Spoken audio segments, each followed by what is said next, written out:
Jeste li se ikada zapitali kako to da nikada ne vidimo muslimane, sve vrste muslimana? Mislim, muslimanke sa ružem, radikalne muslimane, muslimane koji se pretvaraju da su liberalni, poput Mehdi Hasana. Nitko od njih se nikada ne žali na ilegalne migrante. Jer, ako malo razmislite, kada ilegalni migranti dođu u vašu malu zemlju, uzmimo samo Ujedinjeno Kraljevstvo kao primjer. Vaša infrastruktura postaje opterećena. Bolnice su pune ljudi koji tamo uopće ne bi trebali biti. Zločin raste, seksualno nasilje raste. Vaši ljudi mogu biti izbodeni ili silovani, ali nikada ne vidimo da se muslimani žale na ilegalne migrante. Zašto je to tako? Sada pratio sam jednu priču, zapravo Five Pillars su to pratili. Najomiljeniji britanski islamistički propagandni mediji. Oni su pratili prosvjed koji su uglavnom organizirali muslimani koji su prosvjedovali u korist ilegalnih migranata. Zapravo su održali protuprosvjed protiv domoljuba koji su prosvjedovali protiv HMO-a u Londonu. Mislim da je to bilo u Canary Wharfu. Iz nekog razloga sam pokušao to pronaći. Ne mogu pronaći nikakve spomene o tome. Uglavnom, muslimanski muškarci su održali protuprosvjed protiv domoljuba u obranu ilegalnih migranata. O tome sam govorio negdje u svojim YouTube videima. Pokušao sam pronaći ikakav spomen o tome na Google ili na web stranici Five Pillars, ali nisam uspio jer je to sasvim moguće.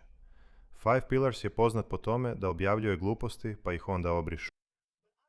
Ali osim toga, nije bilo nikakvih prosvjeda ni u korist ilegalnih migranata, ni protiv ilegalnih migranata.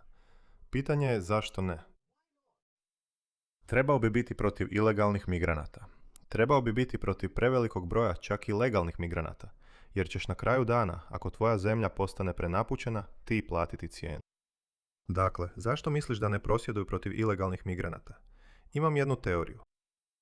Ali prije nego što ti to kažem, pogledaj ovaj video. Kao što znate, Ceuta u Španjolskoj je preplavljena ilegalnim migrantima. Opet, gotovo svi ovi, 95% svih ovih ilegalnih migranata, bilo da su iz Azije, Bliskog istoka, Sjeverne Afrike, većina njih, 90% njih, su muslimani. I tu se krije trag. Šetajući ulicama i dokovima u Ceuti, vidio sam Barrack Charity UK, što je muslimanska humanitarna organizacija sa sjedištem u Birminghamu. Ono što rade u Ceuti postavlja neka pitanja.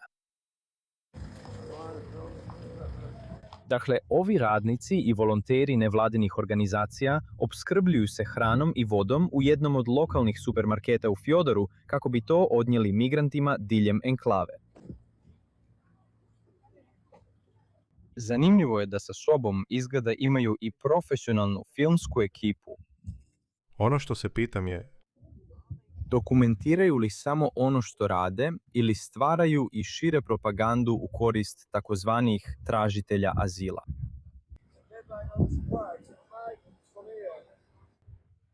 Ja,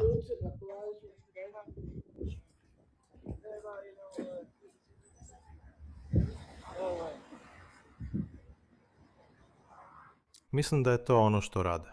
Dakle, s jedne strane, imamo ove muslimanske nevladine organizacije koje olakšavaju i podržavaju ove ilegalne migrante. A onda naravno već znamo za te liberalne žene, znaš, te ljude. Da. Oni olakšavaju ilegalno. Oni olakšavaju dolazak ilegalnih migranata. Svi oni. Što se događa? Razumijem da ljevica to radi, jer barem na papiru oni kažu da ti ljudi bježe iz ratom povođenih zemalja. Čak i ako su ekonomski migranti, nije važno, neka uđu. Imam još jednu teoriju. Te zapadne, bijele, liberalne žene imaju nekakav čudan fetiš na to. Ali ne znam. No vratimo se na temu. Zašto muslimani ne samo da ne protestiraju protiv ilegalnih migranata, nego ih i podržavaju? Ovo je razlog zašto to rade, jer na kraju krajeva, po mom mišljenju, islamističke snage pokušavaju preuzeti zapad i pripremaju se za građanski rat. Poslušajte ovog tipa. Ovo je Five Pillars dildo, dečko. Današnje predavanje nosi naslov Budućnost muslimana u Britaniji. Čvrsto vjerujem da će muslimani Birminghama igrati ključnu ulogu u budućnosti. Oni već igraju određenu ulogu, a da toga nisu ni svjesni. Oni koji žele naštetiti ovoj zajednici na vrlo nasilan način, već govore o Birminghamu kao o središtu budućih građanskih ratova i nasilnih nemira. Koliko bi trebao biti ponosan što si iz takvog grada? Dopusti mi da ti pokažem kako Birmingham zapravo izgleda. Ovi ljudi su uništili Birmingham. Pogledaj ovo. Ovo je Birmingham. Koliko bi trebao biti ponosan što si iz ovog grada? Muslimansko područje. Mehr Muslim, Zakir Čauduri. Ima toliko ovakvih videa, ali vratimo se na stvar.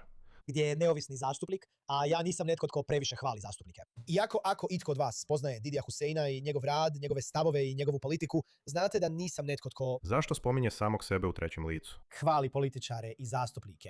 Sigurno nisam netko tko općenito hvali policijske snage. Ali dolazite iz grada gdje su vaša policija i neovisni zastupnik osigurali da izraelski teroristi, navijači Makabi Tel Aviva, neće kročiti ovdje. Allahu akbar, Allahu akbar. Znam da vam se možda čini kao da je to bila mala, nebitna stvar, ali kažem vam, nije bila. Ako mislite da je bila slučajnost što je prije 10 godina postojao veliki nacionalni skandal zvan Trojanski konj, čije je središte bilo u Birminghamu, to nije bila nikakva slučajnost. Birmingham, sviđalo vam se to ili ne? Priznali to ili ne? Shvatili to ili ne? Jedno je od središta muslimana u Europi. Postoji čak i zapad na zapadu, ako želite uključiti i Sjevernu Ameriku. Birmingham je grad, područje koje je igralo ključnu ulogu i nastavit će igrati ključnu ulogu u budućnosti muslimanskih dijasporskih zajednica na zapadu, a posebno u Britaniji. Oni se pripremaju za građanski rat. Treba će im puno vojnika. Puno vojnika. Ovo je ono na što potiču svoje ljude. To sam već rekao. Muslimani, posebno, ali i migranti i ljudi druge boje kože, sada su došli do točke u Ujedinjenom kraljevstvu i općenito u Europi i Americi, gdje je samoobrana, borba samoobrana, rekao bih, je obaveza za muškarca. Moje osobno mišljenje, ne govorim o vjerskoj obavezi, govorim o obavezi, kao moraš to učiniti i mora postojati. Ako nećete slati svoje žene na trening, molim vas, braćo, sada možete ispuniti sunet razigrane borbe sa svojim suprugama. Vaša supruga mora znati kako se obraniti kad je netko uhvati za vrat. Ona mora znati što se događa kada je muškarac iznad nje i kada je na njoj. Mora znati što učiniti kada je netko, znate, uhvati za Stvarajući histeriju. dvije ruke. Kako razbiti taj stisak? Ona mora znati te vrlo osnovne, temeljne vještine samoobrane. Znam da je to kulturni tabu. Znam da je ideja, posebno za konzervativne muslimane, znate, da se naše žene valjaju i hrvu, nije damski, nije ženstveno. Ali oksum billaha lazim. Sada smo došli do faze u Ujedinjenom kraljevstvu, posebno u UK, gdje sada moramo naučiti samoobranu. Nije me briga kako ili što ili kako će shvatiti ovaj komentar koji sam upravo dao. Lov je otvoren. Pripremamo se. Pogledajte ovo. Moje ime je Sabir, ja sam trener brazilskog džiu-džitsua u LMA-u. Ovdje sam gotovo 3 godine. Ovo je naš godišnji događaj, One Nation, i posljednjih nekoliko godina mi to organiziramo. Za One Nation. On to ni ne zna. One Nation je desničarski pokret u Australiji koji želi izbaciti ljude poput njega iz Australije. Obično nastupamo u parku i samo demonstriramo što radimo u našoj teretani. Kako su godine prolazile, broj učenika koji se upisuju kod nas stalno raste. Imamo dječake, djevojčice, naše mlađe učenike. Svi muslimani. Svi muslimani. Bilo ih je 5. Jedan od naših najstarijih imao je 63 ili 64 godine. Dakle, dopustite mi da pročitam, umjesto da vam pokažem cijelu stvar, ovo piše Five Pillars. Naučili smo se boriti za samobranu kako bismo mogli zaštititi sebe i voljene oko nas na događaju u parku koji vode muslimani u Leicesteru. Zašto? Zašto to mora biti odvojeno? Ali zašto to mora biti podijeljeno između muslimana i nemuslimana? Oni se pripremaju za građanski rat i trebaju te muškarce. Trebaju te muškarce. Ovo je Španjolska. Zato ih žele. Zato neće govoriti protiv njih. Zato ne samo da neće govoriti protiv toga, nego to zapravo aktivno financiraju i podržavaju. Svi su muškarci, svi dolaze. Već imaju infrastrukturu za njihovu obuku, kako ih pripremiti. I ovo će očito biti teže za domaće. Bilo bi teže za muslimane koji žive u Europi, jer ako imate obitelj, onda vam je teže postati terorist. Ali ako dođete kao samac u borbenoj dobi, onda je to naravno dar s neba. To je poklon. A ovu invaziju omogućili su naši političari. Omogućile su je žene poput ove. Pogledajte ovo. Ona potpisuje vlastitu smrtnu presudu govoreći: uđite, uđite. I od tada je potvrđeno da je najmanje 15 djevojaka i žena silovano u Španjolskoj. To se događa pred našim očima. Naravno, to je njihova javna slika, kao, hej, gledajte, mi se pripremamo protiv krajnje desnice. Ne, oni se pripremaju za građanski rat. Oni se pripremaju za separatistički pokret. Oni, vi ste... U sljedećih 5 godina ili tako nešto, vidjet ćete islamističke separatističke pokrete u Njemačkoj, Francuskoj, Ujedinjenom Kraljevstvu. Ne znam kako će naše vlade tada reagirati, ali to će se dogoditi. Francuska već ima plan. Francuska već ima vojni plan što učiniti ako se to dogodi, jer su tamo pod prijetnjom alžirskih i marokanskih muslimana. Njemačka tamo ima puno turskih muslimana. I naravno, od tada je dodano mnogo ovih ljudi iz trećeg svijeta, Sirijaca, Marokanaca i tako dalje, koje će islamisti koristiti kao topovsko meso protiv zapada. To će se dogoditi.